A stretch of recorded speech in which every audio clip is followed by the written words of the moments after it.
वाला कारण गाना पुस्तक नंबर 33 तारीख 28/9/99 श्री गौतम गांधी। नमो अजंतानम सुखान नमो आयज्ञान नमो विद्याचार नमो लेले सर्वसाम नमो सर्वसाहाय स्वामी भूत्या चकास्त चित स्वभावाय भावाय सर्वभावन कवच मंगलम भगवान वीर मंगलम गौतमोदम मंगलम कुंद कुंडालु जयं गौतमस्तु मंगल सर्व मंगल मांगल्य सर्व कल्याण कारकम दानम सर्व धर्मान जैनम जयतु शासन ओंकार बिंदु संयुक्त नित्यं ध्यायन्ति योगिनः आमोदं मोक्षदं च ओंकाराय श्री समद बुद्ध आचार्य देवरचित श्री रत्नाकर सावकाचार इसका सत्ता भावना अधिक है। उसमें पंडित सदाशिव दास कासलीवाल जी की टीका है। 16 कारण भावना का विषय है। इसमें अब 12वीं भावना का वर्णन है। अब बहुश्रुत भक्ति नाम की 12वीं भावना का वर्णन करते हैं। 10वीं भावना जो अरियन भक्ति भावना, 11वीं आचार्य भक्ति भावना, और अब जो आचार्य देवों ने जो शास्त्र लिखे हैं, वो जो शास्त्र जिनवाणी उन्होंने लिखी है जंगल में रहकर, वो शास्त्रों की भक्ति की भावना होती है। जो अंग पूर्व आदि के ज्ञाता है, इन शास्त्रों को लिखने वाले और पढ़ाने वाले, ये अंग पूर्व आदि के ज्ञाता है। चारों अनुयोग के पारगामी होकर निरंतर स्वयं परमागम को पढ़ते हैं, अन्य शिष्यों को पढ़ाते हैं। वे बहुश्रुति है। श्रुत ज्ञान ही जिनके दिव्य नेत्र है। केवल ज्ञान प्रकट नहीं हुआ है, तो अभी श्रुत ज्ञान के द्वारा ही अच्छा क्या बुरा क्या सच्चा रास्ता क्या है सब जान रहे हैं, इसलिए उनके वो दिव्य नेत्र है। अपना तथा पर का हित करने में ही प्रवर्तते हैं। अपने जिन सिद्धांतों तथा अन्य एकांतियों के सिद्धांतों को विस्तार से जानने वाला है। जिनेन्द्र देव के जो सिद्धांत हैं उसको भी अच्छी तरह से जानते हैं, और एकांत करने वाले जो अन्य कई प्रकार के मत हैं उनके सिद्धांतों को भी अच्छी तरह से जानते हैं। स्यादवाद रूप परम विद्या के धारक हो, उनकी भक्ति करना वो बहुश्रुत भक्ति है। बहुश्रुत की महिमा कहने को कौन समर्थ है। जो निरंतर शुद्ध ज्ञान का दान करते हैं, ऐसे उपाध्यायों की जो विनय सहित भक्ति करते हैं, वे शास्त्र रूपी समुद्र के पारगामी हो जाते हैं। जितने भी अंग पूर्व प्रकीर्णक जिनेन्द्र देव ने कहे हैं, उन समस्त जिन आगम को जो निरंतर स्वयं पढ़ते हैं तथा अन्य को भी पढ़ाते हैं, वो है बहुश्रुति, मतलब उपाध्याय महाराज। पंच परमेष्ठी में चौथा स्थान है उपाध्याय। जिनेन्द्र के दिव्य ध्वनि में जो वस्तु का स्वरूप बताया, उनकी वाणी को 12 अंग में गंधर्व देव ने गूंथा है। उनका ज्ञान उनको था गंधर्व देव को 12 अंग का। ये मूर्त नहीं होता, एक मूर्त में कर देते हैं वो काम, अंतर मूर्त में 12 अंग की रचना करते हैं, फिर अपने शिष्यों को देते हैं। किसी को 2 अंक का ज्ञान, किसी को 4 अंक का ज्ञान, ऐसा जिसकी जितनी हो ना योग्यता, उस अनुसार अपने आचार्यों को जो अपने मुनिराज हैं, जो शिष्य है, उनको देते हैं। तो यहाँ पर ये शास्त्रों में जो 12 अंग उनके नाम है, एक एक अंग में कौन सा कितने श्लोक है और इसमें कौन सा वर्णन है, उसकी बात भी चलनी है। सबसे पहले जो है आचार्य सूत्र है, पहला अंग, उसमें 18,000 पद है, चैप्टर्स, और एक एक चैप्टर के अंदर 51 करोड़ श्लोक है एक एक के अंदर, ऐसे 18,000 चैप्टर है। वो पहला आचार अंग है, उसमें मुनियों का धर्म का वर्णन है। दूसरा सूत्र कृतांग, उसमें 36,000 चैप्टर है, और हर एक के अंदर 51 करोड़ श्लोक एक एक चैप्टर के अंदर। उसमें जिनेन्द्र के श्रुत के आराधन करने की विनय क्रिया का वर्णन है। ये जिनेन्द्र देव की जो दिव्य ध्वनि है, उसमें अलग अलग किस प्रकार से विनय करना, उनकी आराधना किस विनय प्रक्रिया से करना, उसका वर्णन है। तीसरा स्थान अंग के 42,000 चैप्टर है, उसमें भी एक एक में 51 करोड़ श्लोक एक एक चैप्टर के अंदर है। उसमें 6 द्रव्यों का एक और अनेक स्थानों का वर्णन है। चौथा समवायम सूत्र है, उसमें 1,64,000 चैप्टर है। उसमें जीव आदि पदार्थों का द्रव्य क्षेत्र काल भाव की समानता की अपेक्षा से वर्णन है। पांचवा व्याख्या प्रज्ञप्ति अंग है, उसमें 2,28,000 चैप्टर है। उसमें जीव अस्थि है या नास्ति है, एक है या अनेक है इत्यादि गांधर के द्वारा तीर्थंकर के निकट में किए गए 60,000 प्रश्नों का वर्णन है। छठा ज्ञात्र धर्म कथा अंग, उसमें 5,56,000 चैप्टर है। उसमें भी गांधर द्वारा किए गए प्रश्नों के उत्तर रूप जीव आदि द्रव्यों के स्वभाव का वर्णन है। जो पांचवा है उसमें सिर्फ प्रश्न ही प्रश्न है 60,000, और छठा जो है उसका उत्तर है। 2,28,000 चैप्टर में प्रश्न है और 5,56,000 पद में उसका आंसर है, वो छठा है अंग। सातवां उपासक अध्ययन अंग, उसमें 11,70,000 चैप्टर है। उसमें श्रावक जो पंचम गुणस्थान वृत्ति है, उसके व्रत, उसके शील, उसके आचार, उसकी क्रिया, उसके मंत्र आदि का विस्तार से वर्णन है। आठवां अंतर्कृत दशांग, उसके 23,28,000 श्लोक हैं, चैप्टर है। उसमें एक एक तीर्थंकर के तीर्थ काल में 10-10 मुनि उपसर्ग सहित होकर संसार का अंत करके निर्वाण प्राप्त किया उनका वर्णन है। इसमें गच्छो कुमार का आता है, महावीर सामने के वक्त के, वो उसके अंदर 8वें अंक के अंदर आता है। 9वां अंग है अनुत्तर उपाद दशांग, उसमें उपसर्ग तो आया है लेकिन मोक्ष नहीं हुआ है, उनको स्वर्ग में जाना हुआ है। ऐसे 10-10 मुनिराजों की बात है। पहले जो 8 नंबर में जो है वो उपसर्ग आया और मोक्ष में गए हैं, और 9 नंबर में जो है ऐसे 10 मुनिराज हैं एक एक तीर्थंकर के, कि जिनको उपसर्ग आया है, उन्होंने सहन किया है लेकिन मुक्ति नहीं हुई, स्वर्ग में गए हैं। 10वां नंबर प्रश्न व्याकरण अंग, उसमें 93,16,000 चैप्टर। उसमें नष्ट हो गई, मुट्ठी में रखी हुई लाभ हानि, सुख दुख, जीवन मरण, उसके संबंध में किए गए प्रश्नों का भूत भविष्य वर्तमान की अपेक्षा से किए गए उत्तर का वर्णन है। ये ज्योतिष शास्त्र जो है ये 10 नंबर में है। आप जो सवाल करो, जिस विषय में करो, उसका भूतकाल, भविष्य काल, वर्तमान हाँ जैन में ही है और कहीं है ही नहीं। ये दिव्य ध्वनि के अलावा कहीं बात ही नहीं है। 3 काल 3 लोग को कौन जानता है? सर्वज्ञ भगवान जानता है।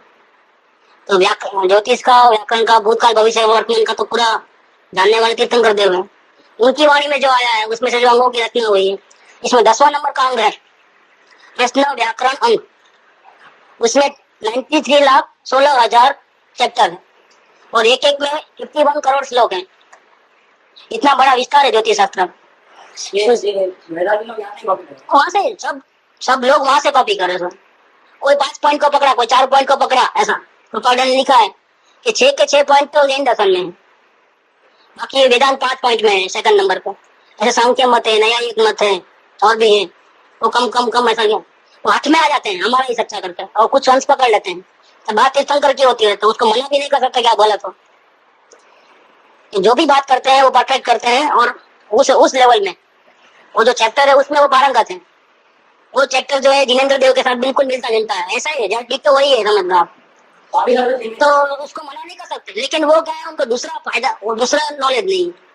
जिनेंद्र को चारों ओर से नॉलेज है, जबकि इनको उनकी वाणी में से निकली बात एक साइड का नॉलेज है। जैसे मेडिकल साइंस बहुत बड़ा है, सबको सब प्रकार का ध्यान नहीं है, किसी को आँख का स्पेशलिस्ट है, कोई नाक का स्पेशलिस्ट है। अब ये समझो कि जिनेंद्र देव को सब टोटल मालूम है हर प्रकार का, लेकिन दूसरे लोगों को जो जितना अभ्यास करेगा, जिस लेवल का उतना मालूम है, तो उतना मैचिंग कर सकते हैं अगर 100 में से 100 आए तो, लेकिन दूसरा नहीं मालूम। द्रव्यान योग में मास्टर है, वो चरणों योग में मास्टर गया तो भी गया। चरणों योग का मास्टर है, वो द्रव्यान योग में नहीं करा बराबर तो भी गया। निश्चय में जो आगे है वो व्यवहार भूल गया तो भी गया, और व्यवहार में जो आगे है हाँ वो निश्चय में भूल गया तो भी गया। बैलेंस नहीं रहता है, जो बैलेंस रहना चाहिए वो नहीं रहता है। और ये मार्ग तीरने का मार्ग है, भव सागर तीरना है तो बैलेंस का मार्ग है। अब हट से नहीं कह सकते हो कि यही है। जैसे प्रारब्ध और पुरुषार्थ, तो 5 समय में दोनों है, प्रारब्ध भी है, पुरुषार्थ भी, निमित्त भी है, उपादान भी है। अब प्रारब्ध सही है कि पुरुषार्थ सही है, किसी एक पे जोर दिया तो मिथ्या दृष्टि हो जाओ, दोनों को बराबर रखना चाहिए। लेकिन दोनों है अपोजिट चीज, या पुरुषार्थ मेहनत करो ऐसा कहो, या फिर भगवान पे छोड़ दो नसीब के ऊपर। दोनों एक साथ कैसे करना, इसमें गड़बड़ हो जाती है। पुरुषार्थ भी करने को बोलते हो और नसीब को छोड़ो ऐसा ही बोलते हो। भाग्य और पुरुषार्थ दोनों एक ही सिक्के के दो पहलू है, वो कैसे बन सकता है? वो तो दोनों अपोजिट बात है। हाँ भाई, सिक्का की दो साइड भी अपोजिट ही है ना, ऊपर नीचे दोनों एक साथ में एक ही सिक्के में रहते हैं ना। ऐसे ये दोनों जो पॉइंट हैं, प्रारब्ध और पुरुषार्थ, वो दोनों एक ही सिक्के के दो बाजू है।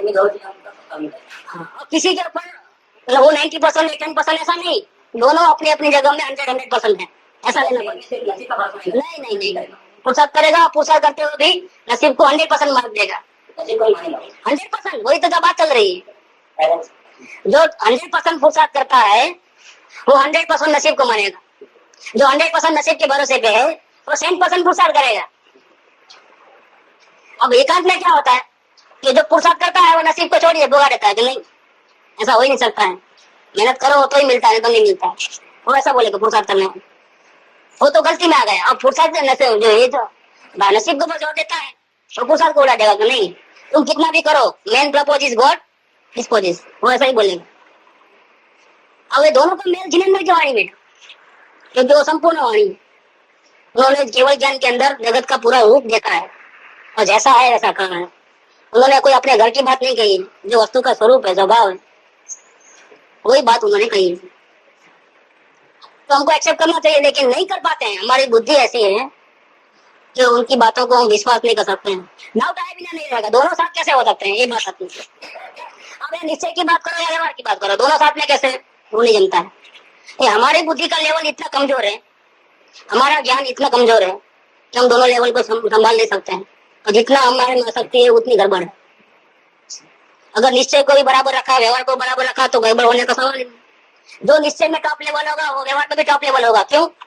जो व्यवहार में गलती करता है वो निश्चय में भी गलती करता है, तभी तो ऐसा होता है। जो अपने आत्मा को शुद्ध परमात्मा देखता है वो दूसरे चींटी को भी चींटी कैसे देखेगा, वही परमात्मा ही देखेगा उसको, तो बुरा व्यवहार कैसे करेगा?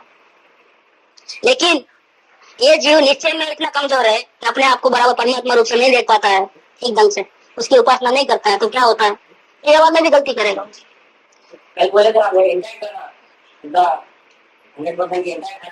हमें समय रहना पड़ता है।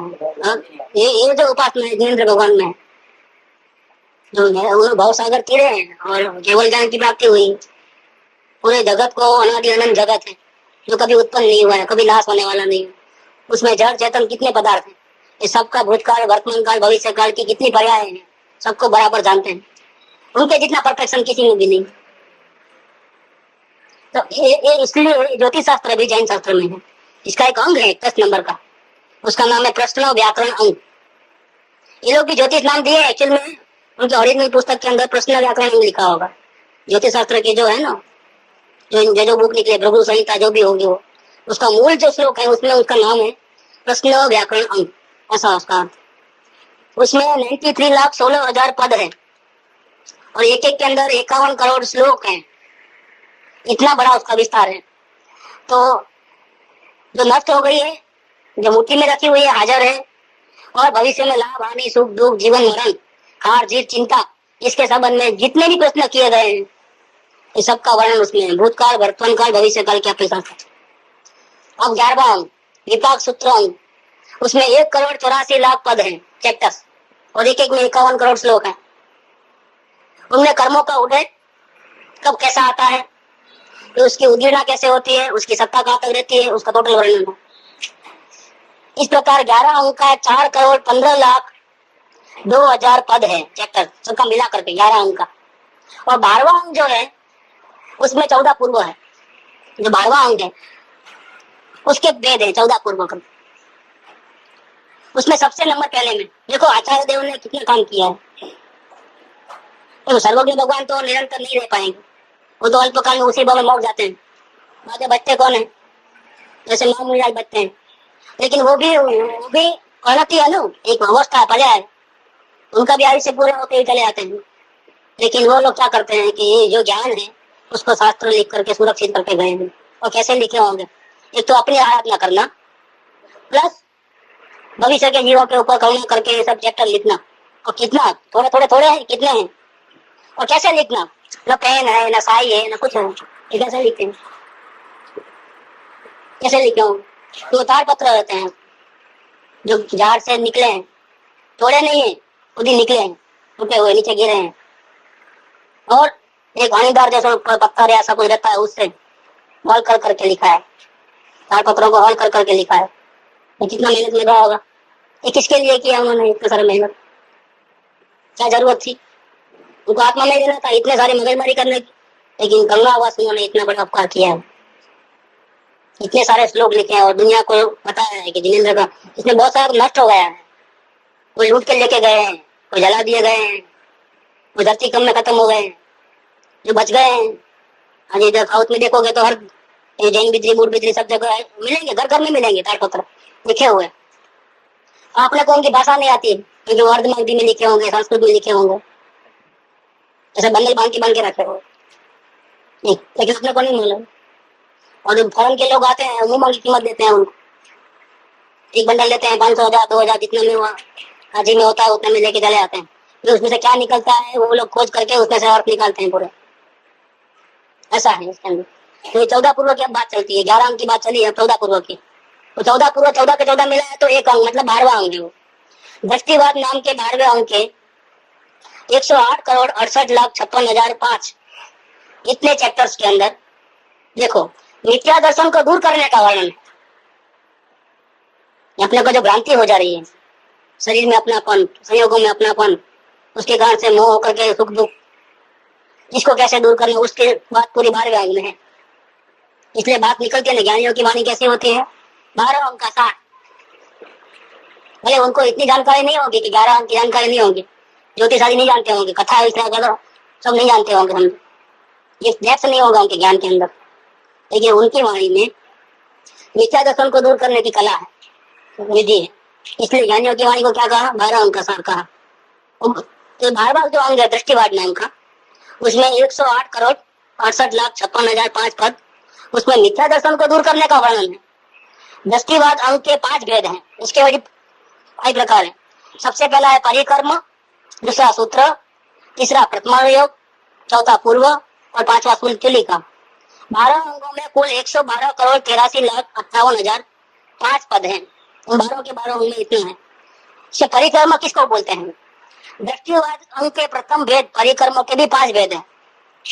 उसमें सबसे पहला चंद्र प्रज्ञप्ति, दूसरा सूर्य प्रज्ञप्ति, तीसरा जम्बूद्वीप प्रज्ञप्ति, चौथा द्वीप सागर प्रज्ञप्ति और 5वां व्याख्या प्रज्ञप्ति। ये परिकर्म में आए। और चंद्र प्रज्ञप्ति की बात अभी एक एक की अलग अलग। चंद्र प्रज्ञप्ति के 36,05,000 चैप्टर के अंदर चंद्रमा की आयु, उनकी गति, उनकी कला की हानि वृद्धि, ये पूनम अमास वगैरह होते हैं ना, वो उनका देवी वैभव, परिवार आदि का वर्णन है। ये परिक्रमा के चंद्र प्रज्ञप्ति में। सूर्य प्रज्ञप्ति में सूर्य के बारे में इसी प्रकार से 5,03,000 पद है। जम्बूद्वीप के अंदर 3,25,000 पद के अंदर जम्बूद्वीप संबंधी वहाँ क्षेत्र जो है जम्बूद्वीप, उसका क्षेत्र, उसमें कितने पर्वत है, कितने सरोवर है, कितनी नदियां हैं, सबका विस्तार से वर्णन है 3,25,000 पद में। द्वीप सागर प्रज्ञप्ति के अंदर 52,36,000 पद के अंदर असंख्य द्वीप समुद्र का, मध्य लोक के अकृत्रिम जिन मंदिरों का, भवनवासी व्यंतर ज्योतिषी देवों के आवास का वर्णन है। और व्याख्या प्रज्ञप्ति के अंदर 84 लाख श्लोक के अंदर पद के अंदर जीव पुद्गल आदि का वर्णन है, ये व्याख्या प्रज्ञप्ति के अंदर। इस प्रकार 5 प्रकार के परिक्रमा का 1,81,05,000 पद में वर्णन किया है। अब दूसरा उसका जो ये जो दृष्टिवाद नाम का 12 अंग है, उसमें ये जो 5 बने हैं ना, पहले 5 चैप्टर में 5 का 5। अब सूत्र दूसरा अंग, दृष्टिवाद अंग का दूसरा भेद है सूत्र, उसमें 88 लाख पद है। उसमें जीव अस्थि रूप है, अस्थि रूप ही है, नास्ति रूप ही है, कर्ता ही है, भोक्ता ही है इत्यादि क्रियावादी, अक्रियावादी, अज्ञानवादी, विनयवादी, एकांतवादियों द्वारा कल्पित जीव के स्वरूप का एक पक्ष की अपेक्षा मात्र से ही वर्णन कैसा होता है ये बताया गया है। ये इसका पूरा सार आत्मसिद्धि में आया है 6 पद के द्वारा।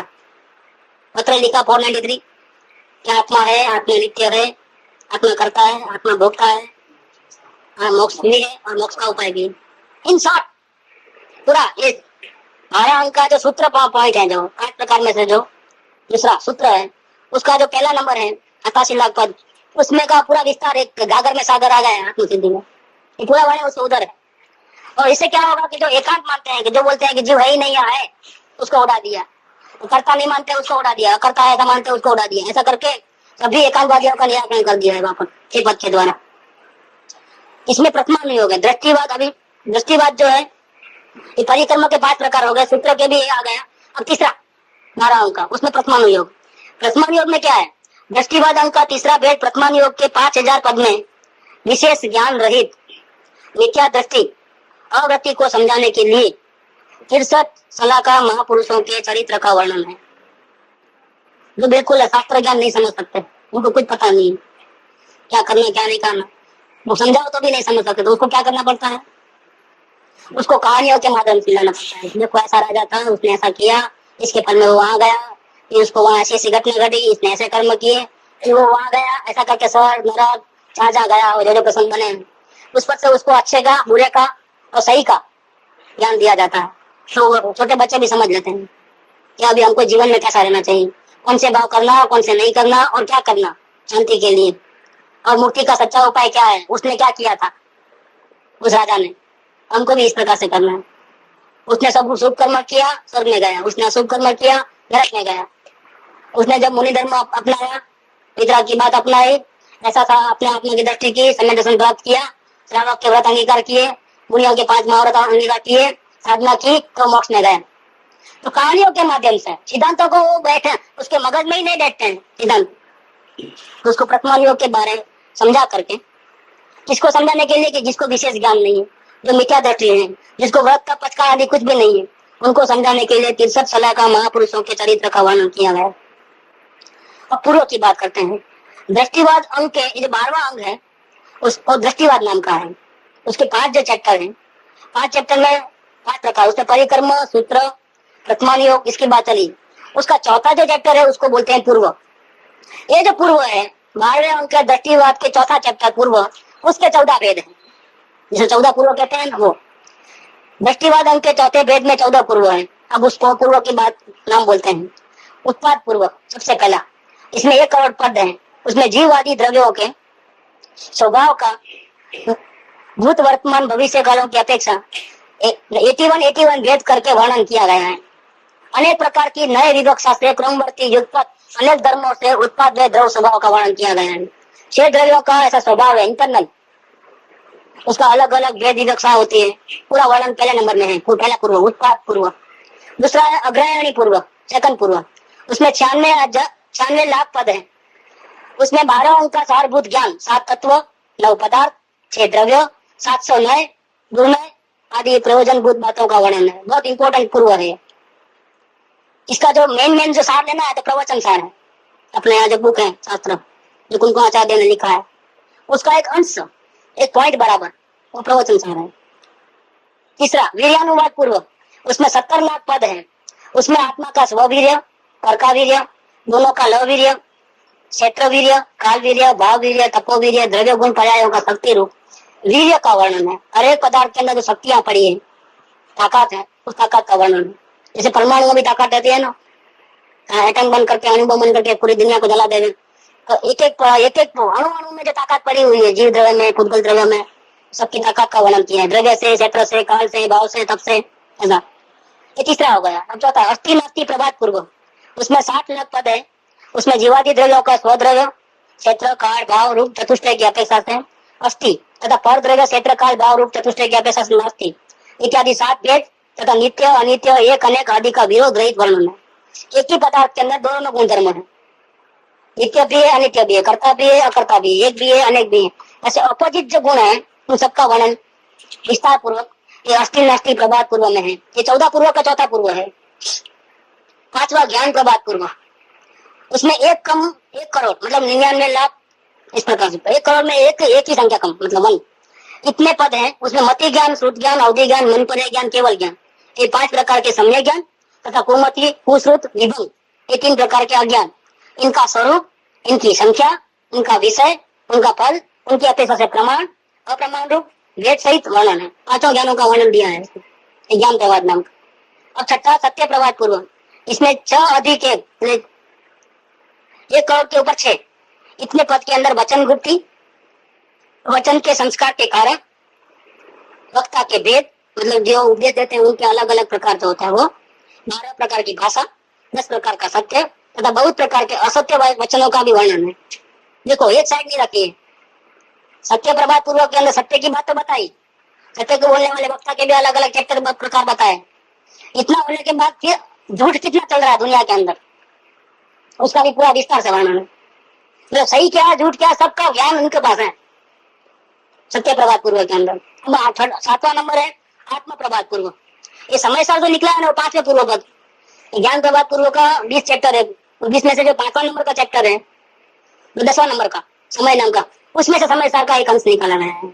जो मूल ग्रंथ है समय सार, उसका भी एक अंश ही है। बिंदु बराबर समझना। और इतने बिंदु में से कितने ज्ञानी हो गए पढ़ पढ़ के। तुकार देव, गांधी स्वामी देव, बनारस सिद्धार्थ देव, भैया भगवती दास, एक अंश में कितनी ताकत है कि अगर वो सही समझ ले तो आत्मज्ञान हो जाएगा। तो चलो कोई सदगुरु नहीं है, कोई भी नहीं, अब क्या करोगे? भक्ति क्यों करना है शास्त्रों की? इसका एक अंश भी अगर मिल जाएगा, अगर मिलने में कौन सा दिन है, जितनी भी जिनवाणी है उन सबको भक्ति पूर्वक उनकी पूजा भक्ति वंदन नमस्कार करने की विधि। पुराने जमाने में शुभ पंचमी के दिन जो मंदिरों में जिनालय में जो लाइब्रेरी वगैरह में जहाँ जहाँ जिनवाणी रखी गई है उनको निकालना, उनके नए कवर चढ़ाना, उनको ठीक ठाक रखना और उसको अच्छे नए कपड़े में बांध करके लाल कपड़े में अच्छे नया कपड़ा लेकर के फिर उसकी रथ यात्रा निकालते, पूरे गाँव में घुमाते हैं उनको। वो भक्ति से पूजा भक्ति आदि करते, विनय करते, उसका पठन पाठन करते, उसकी पूजा करते और फिर वो अपने स्थान में रखते हैं उसको सफाई करके। आज भी करते हैं कई जगह। सिर्फ पंचमी के लिए शास्त्र का ये जिनवाणी माता है हमारी, तो हमको रास्ता बताती है, जैसे माँ अपने को रास्ता बताती है। पिता तो एक कमाने कमाने में पड़े रहते हैं और घर में नहीं रहते हैं। घर में सबसे ज्यादा निकट में कौन रहता है? स्कूल भी जाओगे तो कितना घंटा, 4-8 घंटे, फिर बाद में छोटे से बड़ा करना, खाने का, पीने का, नहाने का, धुलाने का, पहनने का, इन सब में कौन ध्यान देता है? माँ ध्यान देती है। माँ को मालूम होता है कि बच्चे कैसे बड़े होते हैं, पिता को मालूम भी नहीं पड़ता है। कैसे कैसे डिमांड देती है, होता है, चिल्लाता है, वो करता है, ये करता है। तो माँ कैसे संभाल संभाल के बड़ा करती है, ऐसे जिनवाणी माता है। तो जिनवाणी माता है जो शास्त्र है वो हमको कहीं गलती करते हैं तो सही रास्ता बताते हैं, हमारे शंका का समाधान करते हैं, सब करते हैं। इसलिए जिनवाणी माता का हमको उपकार मानना चाहिए। इस प्रकार से बहुश्रुत भावना है, बहुश्रुत भक्ति भावना, ये 12वां नंबर की 16 कारण भावना के अंदर 12वां नंबर है इसका। तो इसके जो 14 पूर्व है उसके अंदर 7वां जो पूर्व है उसमें आत्म प्रभात पूर्व है। उसमें आत्मा जीव है, वो करता है, वो भोगता है, वो प्राणी है, वक्ता है, पुद्गल है, वेदक है, व्यापक है, व्यापक माने विष्णु, स्वयंभू है, शरीर सहित है, शक्तिवान है, जंतु है, मानव है, मानी है, मायावी है, योगी है, संकोच विस्तार वाला है, क्षेत्रज्ञ है, मूर्तिक है, इत्यादि स्वरूप का वर्णन है। जितने भी 84 लाख योनि होगी सबका वर्णन है इसमें आ जाता है पूरा टोटल आत्म प्रभात।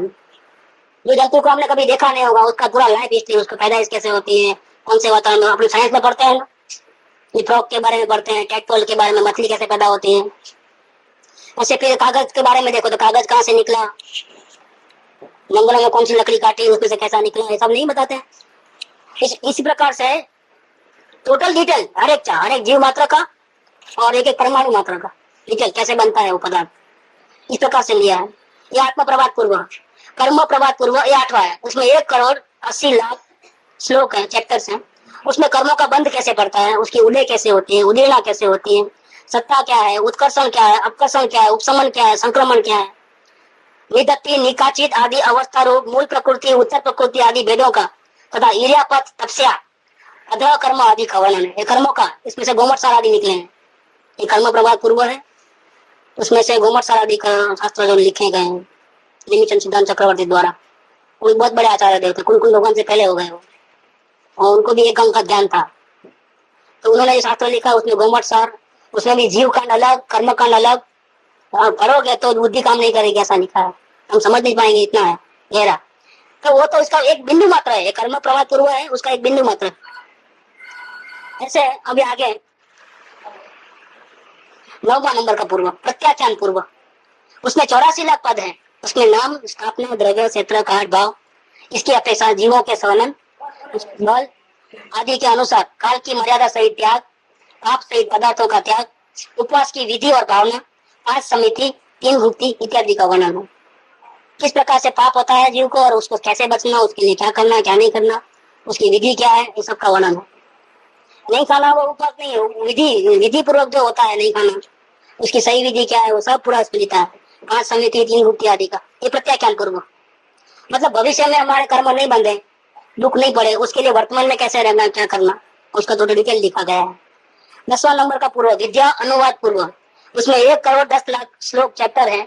उसमें अंगुष्ठ, प्रेतसेन आदि 700 अल्प विद्या तथा रोहिणी आदि 500 महाविद्या।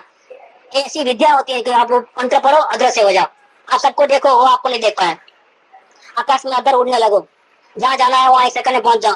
ऐसी बहुत सी विद्याएं होती है।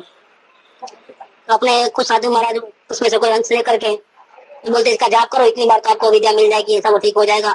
ओ कोई ऐसे शास्त्र उनके पास होंगे तो उस पर से मंत्र ला करके बताते हैं आपने। लेकिन ये जब विद्यानुवाद पूर्व में है, 1,10,00,000 पद है, उसमें अंगुष्ठ, प्रेतसेन आदि 700 अल्प विद्या है, मामूली मामूली विद्या है। जो आज उसमें से एक भी अगर विद्या मिले ना अपने को, सारी दुनिया झुक जाए अपने पीछे। ये सारे हम नहीं है, नहीं अभी नहीं होंगी तो भी अभी क्या नष्ट हो गई होंगी, कहाँ होंगी, कौन सी भाषा में अगर होंगी तो उसका अर्थ हमारे पास तो नहीं है उसका ज्ञान।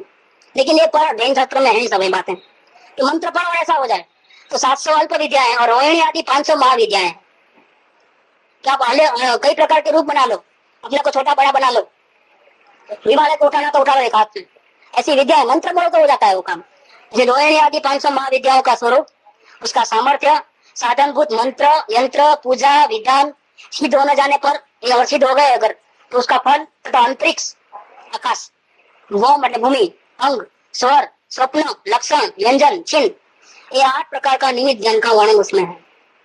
पूरा आप एक भी अगर विद्या इसमें हाथ में आई तो आप पूरी दुनिया को झुका लेते हो, पूरी दुनिया के पीछे पागल हो जाए, इतना चमत्कार अपने पास आ जाए।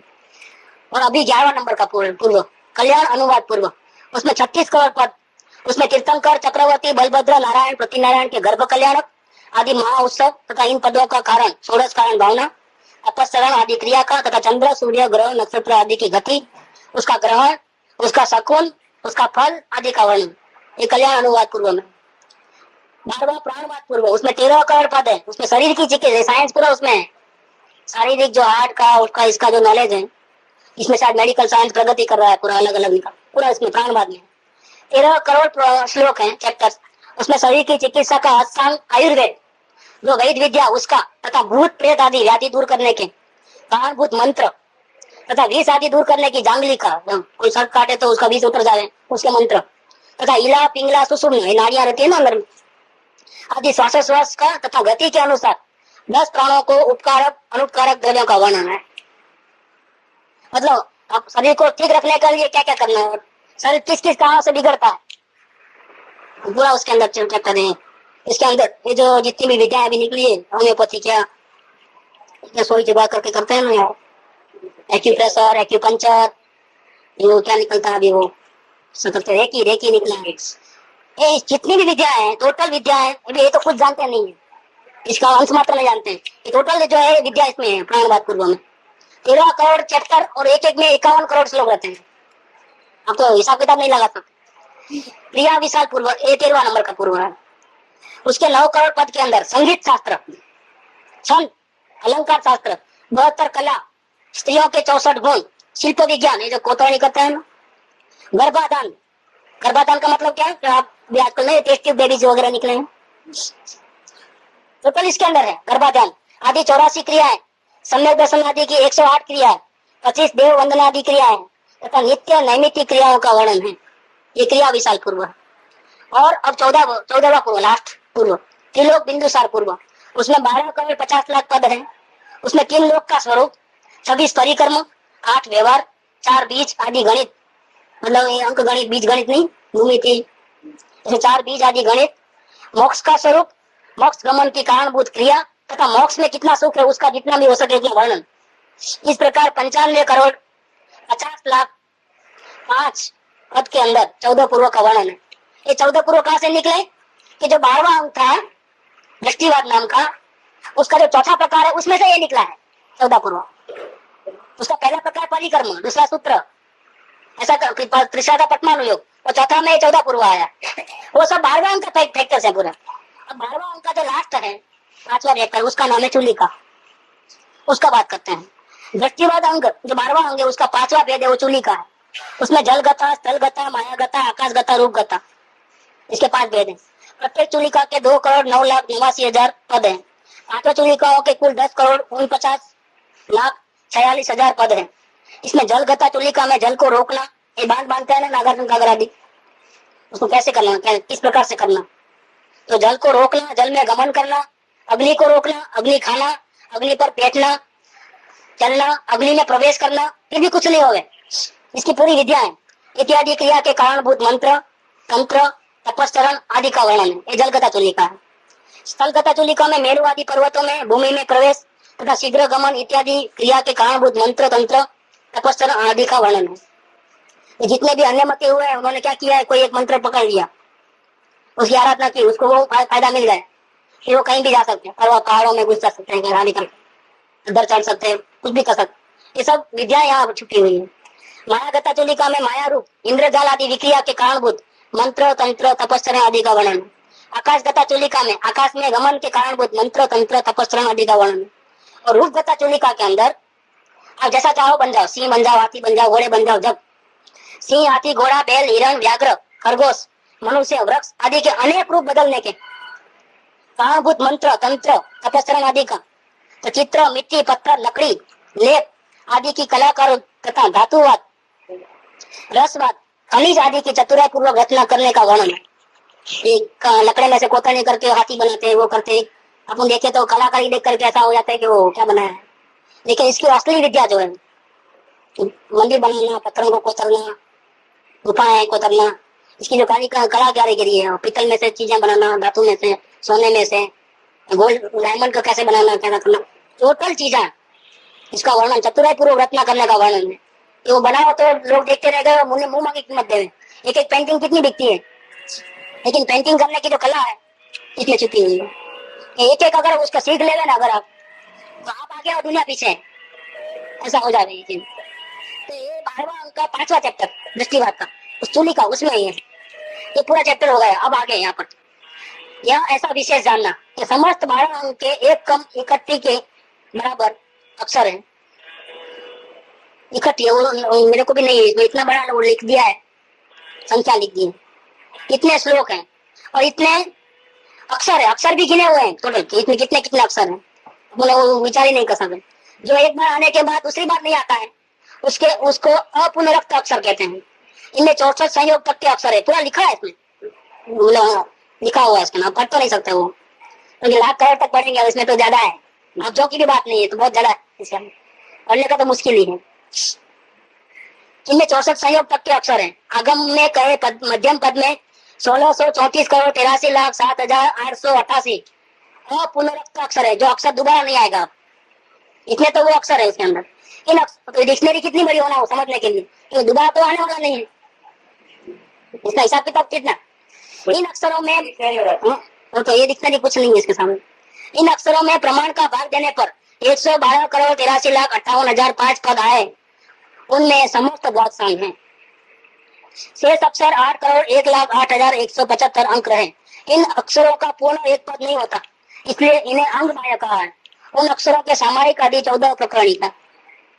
ये जो अक्षर, जो डिक्शनरी की बात कर रहे हैं, अब जो शास्त्र मूल की तो बात हो गई, डिक्शनरी में कितने पद है, क्या क्या है, उसका बात कर रहे हैं, कितनी संख्या है उसकी इसमें। तो उसमें सामायिक आदि 14 प्रकरणक है, ये डिक्शनरी के भाग है पूरे। प्रकरणक, उसमें सामायिक प्रकरणक में मिथ्यात्व, कसाय आदि के कलेश के अभाव रूप नाम, स्थापना, द्रव्य, क्षेत्र, काल, भाव, इसके 6 भेद रूप सामायिक का वर्णन है। स्तवन प्रकरणक, उसमें 34 38 है, 8 प्रतिहार्य, परम औदारिक, दिव्य से देह, समोस्तरण, सभा, धर्मोपदेश आदि तीर्थंकरों के महिमा का प्रकाश रूप वर्णन है। वंदना प्रकरणक में एक तीर्थंकर के आलम्बन रूप चैत्यालय प्रतिमा का स्तवन रूप वर्णन। प्रतिक्रमण प्रकरणक, उसमें प्रमाद जनित पूर्वकृत दोषों का निराकरण करने का वर्णन है। ये प्रतिक्रमण का बहुत इंपॉर्टेंट है, ये प्रतिक्रमण बोलते हैं। डिक्शनरी, डिक्शनरी का भी कुछ पार्ट है, उसमें 14 जो भाग है, चौथा है प्रतिक्रमण। प्रमाद से आलस करके पूर्वकृत जो हमने गलती की है उसका निराकरण कैसे करना, भूतकाल में की गई गलती, उसका वर्णन है प्रतिक्रमण। उसके 7 भेद है, दैनिक, रात्रिक, पाक्षिक, चातुर्मासिक, सांवत्सरिक, तैयापथिक, उत्तमार्थ। 7 प्रकार के प्रतिक्रमण होते हैं। जब का जब भी करना, रोज का रोज, दैनिक, रात को करना, फिर 15 दिन के बाद, फिर 4 महीने के बाद, फिर सांवत्सरिक को, वार्षिक, फिर एरिया प्रतीक, उत्तमार्थ मतलब मृत्यु के समय। इस प्रकार के प्रतिक्रमण करने की अलग अलग विद्याएं बताएंगे। और विनय प्रकरण के अंदर सम्यक दर्शन, सम्यक ज्ञान, सम्यक चारित्र, तप तथा उपचार स्वरूप 5 प्रकार के विनय का वर्णन है। किस प्रकार से उसका विनय करना, ये हम लोगों से ये जानकारी नहीं होने से अनजाने में बहुत गलती हो जाती है। दूसरे समय दृष्टि की अभिनय हो जाती है, असाधना हो जाती है, क्योंकि हमारे को जानकारी नहीं। तो इसकी विनय किस प्रकार से, कहाँ कहाँ कौन सी गलती नहीं करना, किस प्रकार से रहना उसके साथ, ऐसे आदर भाव से रहना। इसमें फायदा क्या है, अपने को लाभ है। जो नुकसान जो अनजाने में होता है वो नहीं होकर के फायदा होता है। फायदा क्या होता है कि हमारी प्रगति होती है। हम जब चाहे तब आत्मा में लीन क्यों नहीं होते हैं। आत्मा को घर देख लिया हमने, मानो किसी ने, कि जब का जब अनुभव क्यों नहीं होता है जब चाहे तब। ये जाने अनजाने में जो गलती करते हैं इस प्रकार की, वो हमको बाधा बनती है। तो हम भी हमारे स्वरूप में नहीं जा सकते हैं। अगर ये जानकारी अगर रहे तो बाद में इसी प्रकार की कोई गलती न हो तो क्या होगा, तो हम जब चाहे तब निर्विकल्प अनुभूति कर सकते हैं, कोई रुकावट नहीं। एक्चुअल में हम ही रुकावट है, हम कुछ ऐसी गलती कर बैठते हैं इसके कारण से हम रुकावट में आते हैं। कि घर देखने के बाद भी हमारे घर में जाने का मुश्किल है, स्थिरता में कमी होती है, स्थिरता नहीं बढ़ती है। जो मन चाहे शांति मिलनी चाहिए वो नहीं मिलती है। अभी भी आत्मा का दर्शन हुआ, थोड़ी शांति मिली, लेकिन अभी वो शांति कितनी है, श्री भगवान को जो मिलती है शांति, उसके सामने कितनी शांति है, तो अंश भी नहीं है। वो जाती है कि लेके उसका अंश भी नहीं। 240 वोट, 440 वोट और लाख वोट में कितना अंतर है, ये तो गिनती का विषय है, लेकिन वो तो अनगिनत है। शिव भगवान को जो शांति है वो तो उसकी गिनती नहीं कर सकते अपन। उसका अंश ही मिला तो बाकी का कहाँ गया, क्या है आत्मा में, लेकिन हम उसको पा नहीं सकते हैं, चाहने पर भी नहीं। क्यों, तो अनजाने में कुछ वैसी गलती होती है। तो ये जानकारी कहाँ से मिलेगी, ये देव गुरु शास्त्र से जानकारी मिलती है, सत्संग में जानकारी मिलती है। इसीलिए सत्संग का, देव गुरु शास्त्र का, ज्ञानी पुरुषों का, आचार्यों का, पंच परमेष्ठियों का सरल स्वीकार करना, भक्ति में रहना, किसके लिए, अपने फायदे के लिए, कि हम हमारे आत्मा को देख सके इसके लिए, और हम हमारे आत्मा में ज्यादा स्थिरता बढ़ा सके इसलिए। वो सब वहां से मिलेगा। इसीलिए जब जानकारी नहीं है तो क्या करोगे आप, दूसरा कौन सा रास्ता है, तो आप भक्ति भाव में रहो, भावना में रहो, शरण भाव में रहो, ताकि उससे आपकी गलतियां जो है, देखो ये गलती करते हो ऊपर से दादागिरी करते हो, मतलब अगर ऊंचा करके गिनते हो तो गलती का सजा ज्यादा मिलती है। ये चोरी करके आया हो, पुलिस पकड़े तो फिर क्या बोलते हो, उसके सामने दादागिरी से बात करते हो तो क्या होता है, उसकी सजा बढ़ जाती है। गलती तो करते हैं, अभी हमको नहीं मालूम कौन सी गलती करते हैं, लेकिन हम शरण भाव में रहते हैं, विनयवान रहते हैं, भक्ति भाव में रहते हैं, युक्त के रहते हैं, डर के रहते हैं, तो क्या होता है, सजा कम हो जाती है। तो ये जो व्यवहार विनय जो है, विनय भाव जो है, वचन का कंट्रोल, बाहर में विनय भाव में जो है, इस प्रकार से जो बातें निकली है, क्यों निकली है, तो जो अनजाने में जो गलती करते हैं उसकी सजा हमको ज्यादा मिलने वाली है। बचोगे कैसे आप, भक्ति भाव से, शरण भाव से, विनयवंत होने से आप बच जाओगे। सजा तो मिलेगी लेकिन वो उतनी सजा नहीं मिलेगी जितनी आपको मिलनी चाहिए गलती करने वालों। तो माफ कर दे तो ऑफिसर ही बोलता है चलो गलती हो गई, चलो ओके, दोबारा गलती नहीं करना, नहीं बोलते। तो सजा तो इतनी है, पेनल्टी इतनी लगेगी, वो लगेगी, ये लगेगी, भैया आपको माफ कर दो, अभी हमारे से गलती हो गई, थोड़ा बहुत होगी, तो चुकाना तो पड़ता है, दंड तो पड़ता है। लेकिन विनय भाव से रहते हो तो क्या होता है, तो बात कुछ और हो जाती है, ये गलती सभी से होती है, ऐसा करके वो माफी। तो विनय भाव में रहने से, व्यवहार में जो हम रहते हैं, उससे हमारी स्थिरता पे बहुत बड़ा इफेक्ट गिरता है। आपका कोई दुश्मन नहीं बनता है, आपके सब रास्ते क्लियर है, बिल्कुल प्लान क्लियर है, क्योंकि आप विनय भाव से रहते हो, व्यवहार में गलती नहीं करते हो, तो आपका दुश्मन नहीं है। तो आप शांति से, स्थिरता से अंदर में अपनी स्थिरता बढ़ा सकते हो। तो अंदर में स्थिरता बढ़ाते बढ़ाते क्या होगा, जितनी आप आत्मा की आराधना करते रहोगे उतना ही अंदर से ज्ञान निकलते रहेगा। जो ज्ञान निकलेगा वो आपकी जो जानकारी कम है आपके पास, और जानकारी नहीं होने के कारण से आपसे जो गलतियां होती हैं, वो जानकारी मिलने से वो गलतियां नहीं करोगे। ऐसा जो अंदर के जो व्यवहार से निश्चय की स्थिरता, इस प्रकार से भक्ति भाव, भक्ति भाव व्यवहार है। हम तो जानते नहीं तो विनय भाव में आ गए, शरण भाव में आ गए, उसके कारण से अंदर की स्थिरता बढ़े, अंदर की स्थिरता बढ़ते ही ज्ञान बढ़े, ज्ञान निर्मल हो गए, जानकारी बढ़े, तो फिर वो गलती कहाँ कहाँ होती है मालूम पड़े, वो गलती निकल जाए तो फिर क्या होता है, उनको फायदा होता है। तो कहाँ से फायदा हुआ था, वो भक्ति से हुआ था, तो वापिस भक्ति ज्यादा बढ़े, पहले से भी ज्यादा बढ़े। तो आप देखोगे हिसाब किताब में जिसकी अंतर स्थिरता ज्यादा रहती है उसकी में उसमें भक्ति भाव भी ज्यादा आता है। देखना आप हिसाब किताब ऐसा रहता है, जिसको ज्यादा फायदा पहुंचता है वो भक्ति भी ज्यादा करता है। समय दृष्टि की भक्ति और श्रावक की भक्ति में अंतर है, श्रावक और मुनियार की भक्ति में अंतर है। और गंधर्वों की भक्ति की वो बात ही मत करो, वो तो 24 भगवान कीर्तन करके सामने ही रहते हैं निरंतर, वो तो अलौकिक भक्ति है। कि 4 ज्ञान के धनी है लेकिन वो जिनेंद्र भगवान से 1 सेकंड में हटते नहीं है। कैसी भक्ति होगी उनकी? जितना जो आगे बढ़ा है इस मार्ग के अंदर वो इतना भक्ति भाव में आता है। तो ये भक्ति भाव से क्या होता है, अनजाने दोषों से वो बच जाते हैं। कि विनय भाव से, भक्ति भाव से, शरण भाव से क्या होता है, अनजाने दोष से बच जाते हैं। तो हमको मालूम नहीं है, अज्ञानतावश कर बैठते हैं, गलती से बच जाते हैं। तो ये बात निकली है यहाँ पर कि ये जो विनय प्रकीर्णक के अंदर 5 प्रकार की विनय का वर्णन है। तो कृति कर्म प्रकीर्णक तथा उसमें 9 देवता अरुण सिद्ध आचार्य उपाध्याय साधु, ये 5 परमेष्टि, जिन प्रतिमा, जिन मंदिर, जिन वाणी और जिन धर्म, इनकी वंदना के लिए 3 प्रदक्षिणा, 4 शिरों में 3 मतलब सर झुका करके 4 बार वंदन, 3 शुद्धि मन वचन और काया की। काया भी मतलब शुद्ध होकर स्नान करके जाने का, मन में भी कोई संसार का भाव नहीं आना, और वचन भी विनय पूर्वक भक्ति भाव के होना। 3 शुद्धि, 2 नमस्कार, 12 आवर्त इत्यादि नित्य नैमित्तिक क्रिया का वर्णन है। किस प्रकार से वो क्रिया करना, नहीं तो क्या क्रिया करने जाओगे लेकिन आपको तरीका नहीं मालूम तो वहां क्रिया भी करोगे और गलती भी करोगे। इसका वर्णन कृत्य कर्म प्रकीर्णक में दिया है। 7वां 10 वैकालिक प्रकीर्णक, उसमें साधु के आचार तथा आहार की शुद्धि का 10 विशाल कालों के संबंधित वर्णन है। 8वां उत्तरायण प्रकीर्णक, उसमें 4 प्रकार के उपसर्ग 22 परिसरों को सहन करने का विधान, उनका फल तथा उनसे संबंधित प्रश्नों के उत्तर का वर्णन है। 9वां कल्प व्यवहार प्रकीर्णक, उसमें साधु के योग्य आचरण का विधान, अयोग्य के सेवन का प्रायश्चित, उसका वर्णन है। ये आचार्य को पढ़ना पड़ता है क्योंकि उनको प्रायश्चित देना पड़ता है। तो कौन सी गलती की कौन सी सजा देना, काम का जो चैप्टर है वो कल्प व्यवहार प्रकीर्णक आचार्य को रहना पड़ता है। कल्प अकल्प्य प्रकीर्णक, उसमें साधु को द्रव्य क्षेत्र काल भाव की अपेक्षा से क्या योग्य है क्या अयोग्य है उसका भेद रूप वर्णन है। किस टाइम में कैसा व्यवहार करना है, कितनी छूटछाट लेना, कितनी नहीं लेना, किस हद से बाहर नहीं जाना, ये पूरा उसमें है लिमिटेशंस।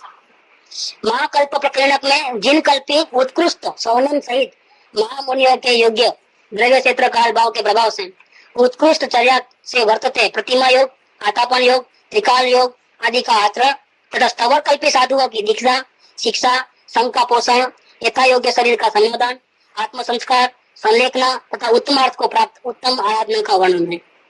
2 प्रकार के साधु है, जिन कल्पी और स्तवर कल्पी। उसका डिटेल दोनों को किस किस प्रकार से रहना महाकल्प प्रकीर्णक में।